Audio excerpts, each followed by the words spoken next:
Something I've been reflecting a lot on recently for some reason, I don't know why, is the idea of the thirst trap. We've all seen them, hell, we've all posted them. If you don't know what a thirst trap is, first of all, if you're watching this video, you probably do, but if for some reason you don't, let me read you the Urban Dictionary definition. It is a sexy photograph or flirty message posted on social media, intended to attract attention or desire, often from romantic or sexual partners. This term implies someone is thirsty or desperate for this kind of attention, making it a slang term for an attention-seeking social media post. Reading this definition though, I feel like this definition is already low-key outdated. In the internet age, the thirst trap is more than just a flirty photo. It has become a way to gain social currency. People have always tried to look attractive to win attention, but within the past few years, this tactic used to gain your crush's attention has turned into a performance. One that blurs the lines between intimacy, validation, and branding.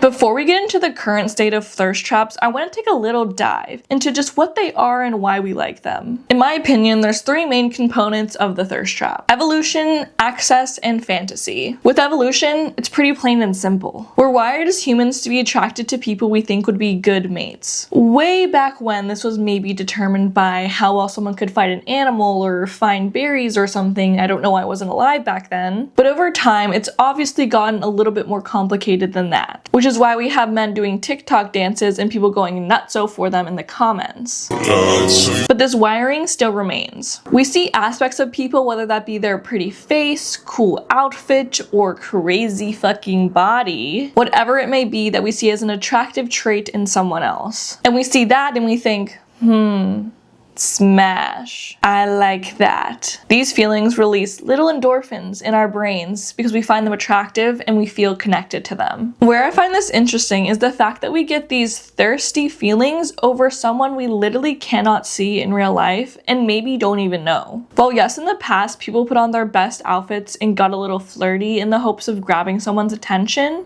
but getting sexy was only a part of the attraction. You had to also rely on your personality or general vibe to catch someone in your trap. But we can't have a complete, true grasp of what we find attractive in someone else online the same way we do in person, because we're only getting a very surface level part of them. And I'm not just talking about like, you have to know them as a deeper person. No, I'm talking about like body language, smell, those type of elements that you literally cannot have when you're watching a video of someone online. Even if the thirst trapper posts videos of their personality, it's not the same thing. Along with that, as we know, social media is a highlight reel. We don't often see the unattractive sides of people the way you might in person. With this evolutionary attraction and only seeing the hot and interesting side of people, this is where access and fantasy come into play to make thirst traps one of the most popular things on the internet. It's become so easy to become genuinely parasocial with people online. And I'm not talking like everyone's a stalker now, but everyone is having some stalker-like tendencies. These stalker-like tendencies are very normal with online interactions. For example, if someone were to say to you every day, "You are so hot, I want to date you, please be the parent of my children," you might think,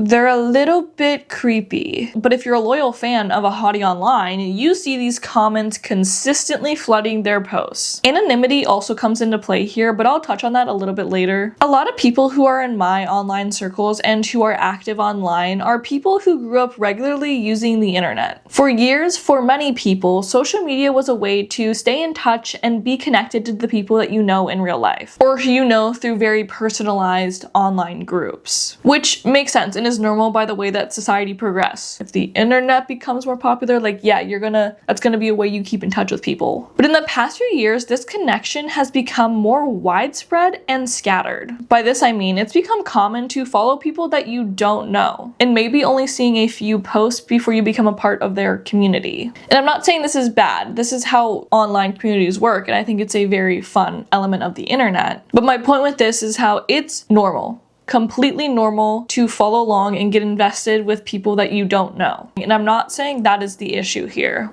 The issue is people have taken this habit and the way that you connect with people that you know in real life or personally, and have used this habit to create false connections because of the access we have to normal people, which can be harmful when it's taken too far. Pre and early internet, you had the people around you And that was about it. Yes, there were movie stars and musicians, and while people were attracted to them and would follow them maybe sometimes to a parasocial degree, there was a level of disconnect that we just can't seem to uphold today. While a person could daydream about being with Justin Bieber, they knew in their minds that it was a daydream. Maybe not everyone knew, but most people could understand that that will never happen. Compared to today, the distance between the follower and the influencer or just regular person who's posting is much closer, which makes people feel like forming a relationship with someone they see online is much more attainable. Because for most influencers, they are just a regular person like you, and they seem like someone that you could actually know or potentially have a relationship with. Due to this proximity, followers can feel like they're personally interacting with someone if they post consistently online, because they're seeing them consistently. And the viewer being able to respond, comment, maybe even get responses back from said influencer. Or in spicy cases, actually paying money for them to directly respond to you. I guess also Cameo, but that's not spicy, but you know what I'm talking about. Which begins to form a parasocial bond. These parasocial relationships being very normalized online, I feel like allows this mindset of I personally know everyone I see on my phone to spread. Like we all make fun of our parents when we show them our phones and we're like, look at this funny video, and they're like, who is that? Do you know them? Mom. What? This reminds me of you. Who is this? And we're like, haha, you're so silly, I don't know them. But people have consistently shown that they act like they personally know influencers who are posting by being like all up in arms about them, defending them, like whatever the interaction might be. Even if you're not getting direct replies from an influencer, but I just think consistently seeing someone every day on your phone forms this sort of expectation that they're not that disconnected from you. And this is where the thirst trap comes in, especially if a person is posting mildly suggestive and flirty posts consistently. I'm not saying people are asking to be harassed online because they are hot, because I'm not saying that, but it's a known idea that the more that you share, the more people are going to feel connected to you and will feel more comfortable interacting with you. I feel like this idea can be best encapsulated by, when you see old men commenting like, hello sexy, or something like that on a girl's post, and we laugh at them. We're like,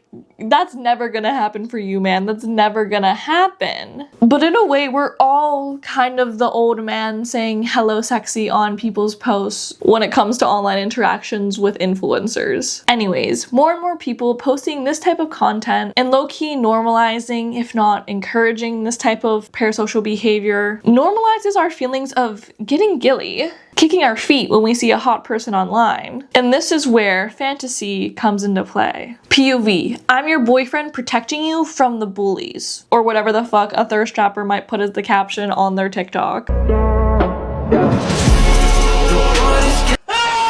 These posts are one of many types of traps that lean into the viewer's fantasy. In my opinion, these overt traps really hit their peak in 2020, 2022-ish, hype house era.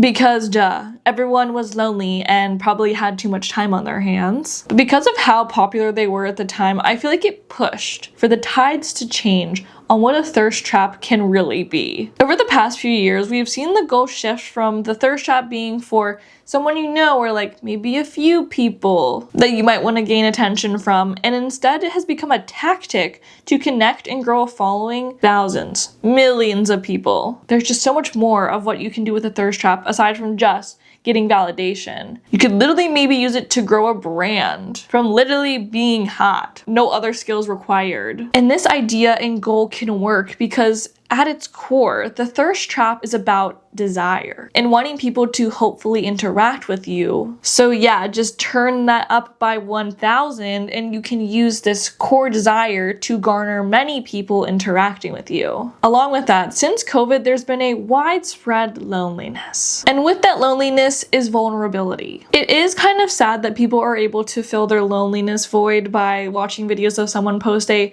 nonchalant but kind of sexy fit check. But also that's kind of where we're at right now. Also, I'm making a point by calling out the PG-13 type of thirst traps because the rated R ones are a completely different beast, you know? I'm not necessarily going to get into the implications of rated R promotional content because I think it's kind of a different topic, or not different, but there's just so many more layers to that. But either way, those rated R videos still in some ways fit into what I'm talking about today. There is a distinguishing level between the rated R and PG-13 type of stuff, and while I do think that even the PG-13 kind of stuff can be sort of predatory, but I feel like usually there's a level of innocence or like simple intentions when people post those, because they might just be hoping to gain a following and have people comment like, "You're so hot, you're so cute." Huh? You're so cute. Back to the traps. It's not a new thing at all to fantasize over someone you like maybe don't really know, or maybe sort of know. That's kind of like the whole idea of a crush. But like I was saying earlier, it's low-key kind of weird that people are like fantasizing, like having delusional daydreams over some regular person that they see on their For You page. And the normalization of this online opens so many doors for so many unhealthy behaviors, like obsession, overstepping emotional boundaries, and even sometimes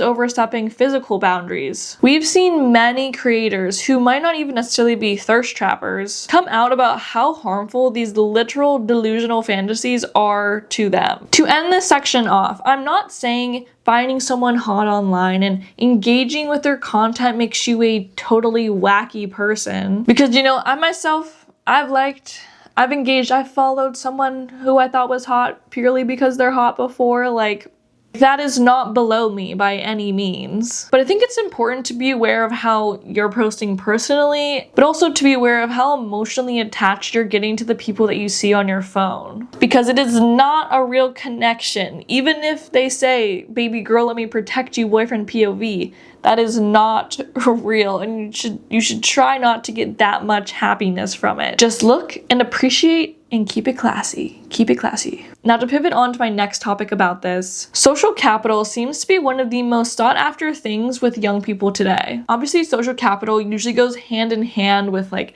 money and other privileges. But I think a lot of people feel that the first way to gain these other privileges is through social capital, and that it's the first step to living your dream life. And a very, very clear way to gain social capital is by posting online and becoming popular online. If you don't know what I'm talking about when I'm saying social capital, I'm referring to the value derived from an individual's or group's social connection and relationships, which can include networks, norms, and trust. So like clout, which I think is an outdated term nowadays, but clout is really the best way to explain it. I feel like we can see this idea of social capital being one of the most important things through the fact that young people are more and more aspiring to be influencers rather than doctors or lawyers or things like that. Because if money is the only goal, you're able to acquire it without commodifying yourself and becoming a part of the public eye. And even if the goal is truly just money, we have seen how gaining social capital and in turn gaining followers can make you a fuck ton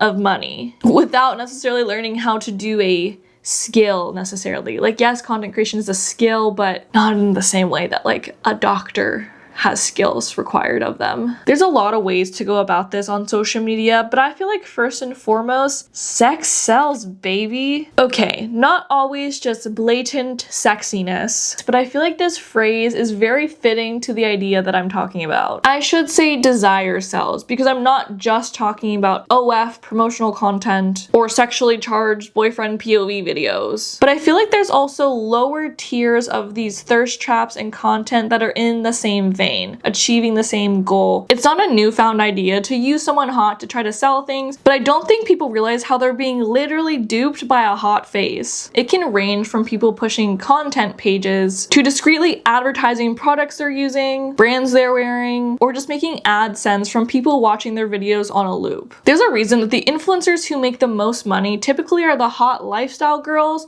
and Mr. Beast, because it's easy to convince people that if you use these products or wear these certain clothes that you will be similar to them. It's also a proven fact that people naturally give someone the benefit of the doubt if they think they're attractive. So basically, be hot plus promote a shirt equals people buy the shirt, which is why the thirst trap naturally comes into play when people are making content. Being hot online and gaining social capital also opens the door for many rooms that the average person wouldn't have access to. To preface, I'm not trying to say this next thing that I'm going to say in a misogynistic way, but I have seen many beautiful women online who seem to make money off of literally just being hot. And I'm not talking about models here, but it will be a social media hot girl who doesn't really seem to have a job and maybe doesn't even really seem to push brand deals, and somehow they just have this luxurious lifestyle, which you'd think that would mean they're making money. And it's like, how are you paying for all that? And then I'll look into them and I'll be like, oh, they just have a successful rich partner because successful rich partners want to have hot people alongside them, which hell yeah. But my point with bringing that up is before the internet, if you were a hot person who lived in a small town and stayed there, that's about as far as you'll go. Like based purely off of looks,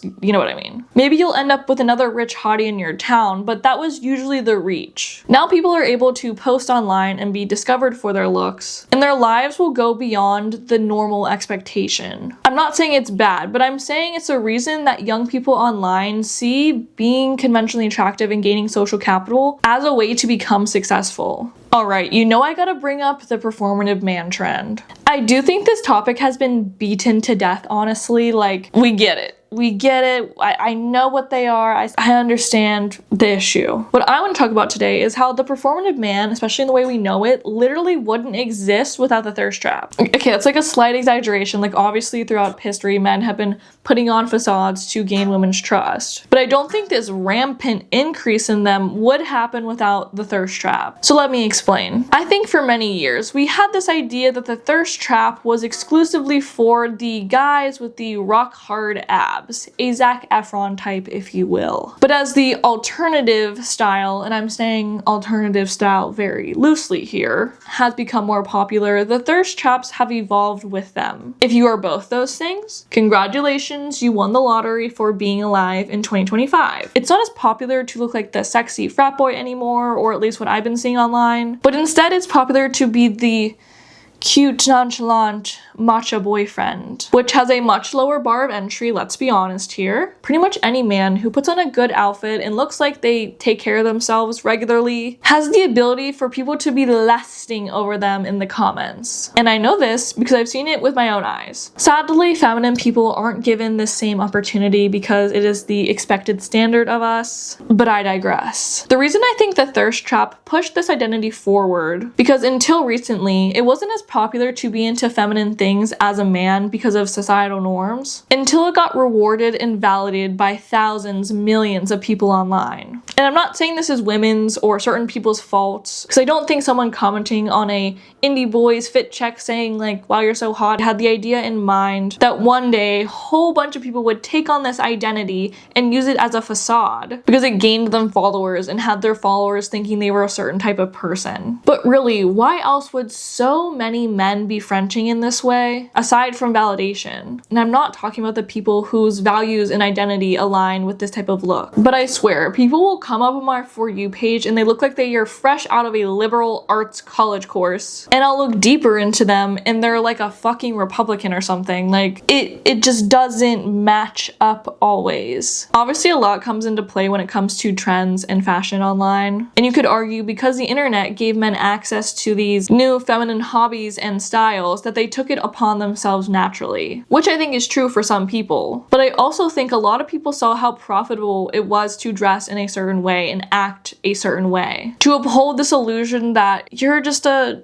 nonchalant, cool boyfriend who likes Phoebe Bridgers and stuff. And then I cried at Phoebe Bridgers in the shower. The dichotomy is crazy. Right now, I'm not necessarily trying to like join in the commentary on if men reading feminine literature and drinking matcha is performative or good or bad or whatever it may be. But instead, I'm talking about the commitment some people will have to appearing in a certain way online through thirst traps, so they can use this trap to keep up engagement. I will admit, it does feel a little Thinking about men, or honestly anyone at this point, whipping out their phone to take a video of them looking low-key sexy, but wanting to remain nonchalant and like that's just how they are naturally. Like, you're literally taking a video of yourself. Why are you pretending like the goal of that wasn't to have me going like awooga in the comments? I do think there is a valid concern with the fact that for a long time, clothes were used as a way to signify and present someone's personality, lifestyle, values, whatever. So having people who don't align with certain values dress up in a way as if they do can be honestly harmful. It can create confusing and potentially unsafe environments. If you think I'm being dramatic here,